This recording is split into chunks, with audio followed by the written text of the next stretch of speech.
Discipline শেখার জন্য karate. এখন ডিসিপ্লিনের ব্যাপারটা কেন আসলাম? বর্তমান সময়ে বাবা-মাদের সবচেয়ে বেশি কমন একটা কথাবার্তা যে, আমার ছেলের ডিসিপ্লিন অবস্থা খুবই বাজে অবস্থা। ও কখন ঘুম থেকে উঠে, কখন কি করে, ওর নিজের কোনো লাইফে কোনো ডিসিপ্লিনই নেই। এটা কেন নাই জানেন? তার জন্য কিন্তু কোন ধরনের কোন প্রতিষ্ঠান নেই যে তাকে এই জিনিসটা শেখাবে। আমরা বাবা-মারা জব করেন বা মায়েরা কাজ করেন। বিভিন্ন কাজের মধ্যে আমরা ব্যস্ত থাকি। তো বাচ্চাদের এই ডিসিপ্লিন শেখানোর কোন জায়গা আমরা ইমপ্লিমেন্ট করতে পারিনি। এই জায়গাটা হচ্ছে কারাটে প্রশিক্ষণ খুব সুন্দর করে কাজ করে। কিভাবে কাজ করে? একটা বাচ্চা যখন ক্লাবে আসে তখন তাকে অন টাইমে ক্লাসে আসতে হয়। আসার পরে ফার্স্ট 15 মিনিটস এই কাজটা করতে হয়। এরপরে যখন সবাই রোল করছে একসাথে সে রোল করে ফেলেছে। খেলছে একসাথেই খেলছে। মুভ করছে একসাথেই করছে। পুরোটাই একটা ডিসিপ্লিন। সে ফাইট করছে।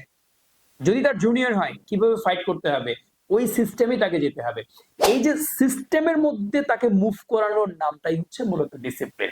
তাকে শেখাতে হবে কোন সময় কোন কাজটা করবে। মজার বিষয় হচ্ছে আমরা যখন লাস্ট 15 মিনিটস খেলাধুলা করি তখন তাদের খেলাধুলা দেখে মনে হবে না এই বাচ্চাটা একটু আগে এত বেশি ডিসিপ্লিন ছিল। ডিসিপ্লিন শুধুমাত্র তাকে নিয়মের মধ্যে আটকে রাখার নাম ডিসিপ্লিন নয়।